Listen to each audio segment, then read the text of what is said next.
Hi YouTube, I haven't made a video for a while, my apologies for that. This time I thought I would attempt the fruitless and thankless task of explaining to flat earthers why Anthony Riley and Nathan Oakley's "the curve calculator needs to account for perspective" argument is complete and utter bollocks. I've created this demonstration in a 3D program. Please note, all of the views I will be using are perspective views. None are orthographic. This is my rather freaky looking mountain range. I've placed a camera close to the mountains. I'm using a draft quality view here so that I can show you the camera position. The view from this camera looks like this. Here you can see I've placed another camera at a greater distance from the mountains. The view from this camera looks like this.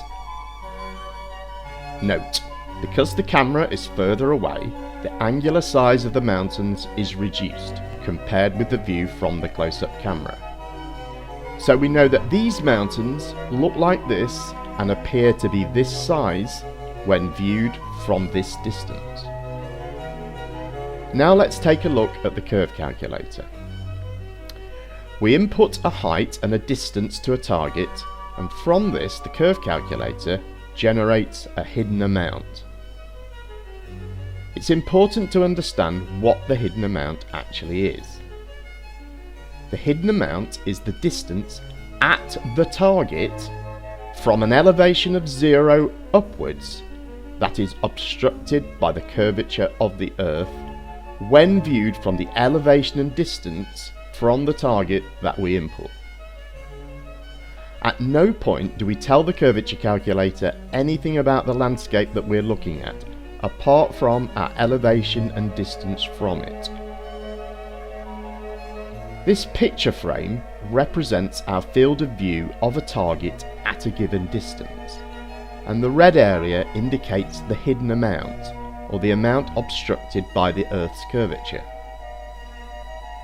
We can see when we add in our Earth, the obstruction occurs.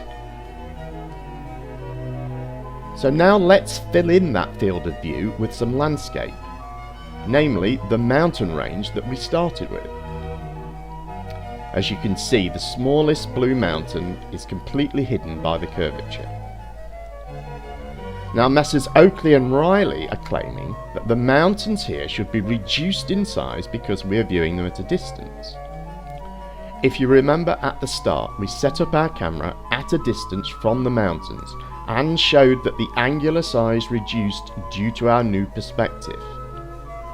So this is already the correct angular size of these mountains at this distance.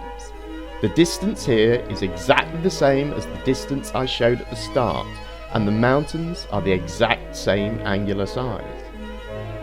So the only way that Oakley and Riley could be correct is if objects didn't just appear to change size as we moved away from them, they would need to physically change size too. The final part of this video I want to direct at my minuscule and forever dwindling flat earth audience. If you believe that this perspective argument had any merit, then you have been very gullible indeed.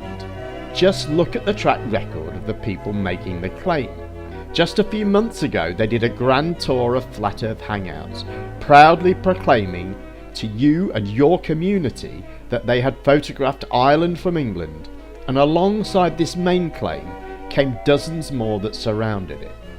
Once we had exposed Anthony Riley's lie about his elevation and dismissed various attempts to pretend that the real world elevations are something different from the actual, every claim surrounding this observation was dropped. Every now and again we will hear Nathan tell us how they had to eat humble pie over this. This is untrue. At no point has Nathan or any of his regular crew been anything approaching humble. Every person who tried to point out that they were wrong was abused, slandered, and denied a proper right of reply. None of us have received an apology, although we have all received lots more abuse and slander. Despite being fundamentally incorrect about every single claim they made regarding the Isle of Man observation, Nathan's team have shown no humility whatsoever. In fact, particularly in the case of Nathan, they have become absurdly arrogant.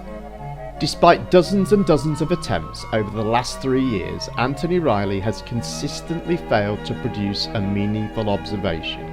Clearly he has become frustrated by this, and has decided on this alternative strategy of pretending that the geometric facts of our reality need to be adjusted so that his meaningless observations will then be rendered meaningful and he can lead flat earthers to freedom. Nathan Oakley has discovered that screeching abuse at people who challenge him is profitable. Flat earthers are foolish enough to pay to see this, and his super chat is most active when he is most abusive. I don't think that either of these people care whether they are actually correct or not, because they know that if they can just keep this going long enough and say it often enough, it will become part of the flat earth meme, and it won't matter then if it's true. It will be believed, and this will help Anthony to live out his fantasy. If you believe that your flat earth belief has any merit at all, then you surely must see that Anthony and Nathan could not be doing more to make your idea look any sillier. They survive by hiding behind their abusive behaviour and Nathan's mute button. If you are now thinking that the perspective argument is incorrect, but you can still cling to Nathan's proof of R and scientific method arguments, I have to tell you this is just more complete and utter bollocks. If Nathan believes he can defend his bullshit, then I challenge him to come and do it in a neutral and independently moderated hangout where he cannot get by with cheating and where he is required to conduct himself in a reasonable and polite manner. If you are intellectually honest, you can see from the demonstration in this video that these fools are either lying again or are unable to grasp concepts of how we visualize reality that most of us have mastered before we can wipe our own arse. Thanks for watching. Please rate, comment and subscribe.